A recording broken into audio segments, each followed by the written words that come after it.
महाराष्ट्र की सियासत में सब कुछ ठीक नहीं चल रहा है। शिंदे सरकार बनने के बाद बीजेपी और शिवसेना बालासाहेब के बीच सब कुछ ठीक नहीं चल रहा है। पिछले एक महीने के भीतर दोनों पार्टियों की ओर से आए बयान भी इसकी गवाही दे रहे हैं। मार्च में उद्धव सरकार गिराने के बाद बीजेपी ने एकनाथ शिंदे को मुख्यमंत्री बनाया। शिंदे सरकार बनने के बाद माना जा रहा था कि महाराष्ट्र में बीजेपी ने बड़ी वापसी की है।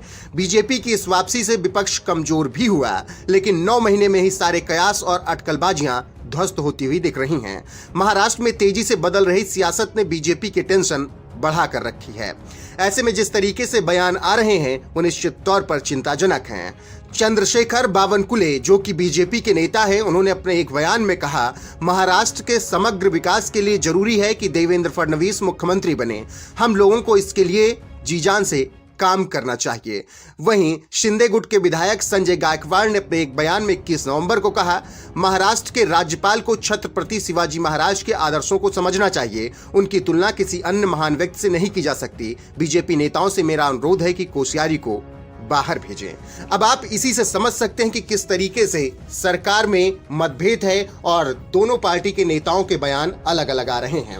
ऐसे में देखना दिलचस्प होगा कि आगे क्या कुछ होता है। महाराष्ट्र में उद्धव सरकार गिरने के बाद माना जा रहा था कि विपक्ष पूरी तरह बिखर जाएगा, लेकिन एमवीए ने एक बार फिर से एकजुटता दिखाई है और जिस तरीके से उन्होंने जनसभा की, उसने एक बार बता दिया कि एमवीए टूटी नहीं है। सरकार भले गिर गई, लेकिन गठबंधन अभी भी मजबूत है। 16 दिसंबर को आजाद मैदान में महाविकास अघाड़ी ने हल्ला बोल रैली का आयोजन किया था। इस रैली में शरद पवार, उद्धव ठाकरे और नाना पटोले भी शामिल हुए। रैली में सभी नेताओं ने कर्नाटक महाराष्ट्र के बीच सीमा विवाद और कोश्यारी को लेकर बीजेपी पर जमकर हल्ला बोला। राजनीतिक विश्लेषकों की माने तो यह रैली महाविकास अघाड़ी का शक्ति प्रदर्शन है। ऐसे में जिस तरीके से शिंदे गुट और बीजेपी में अंतर देखा जा रहा है वो निश्चित तौर पर अच्छा नहीं है, क्योंकि सरकार टूटने के बाद जिस तरीके से महाराष्ट्र के विकास को आगे ले जाने की बात की जा रही थी, क्या अब उसे पूरा किया जाएगा, ये देखना दिलचस्प होगा। लेकिन आगे क्या खबरें निकल कर आएंगी ये हम आपको जरूर बताएंगे। फिलहाल आप कमेंट करके बताइए,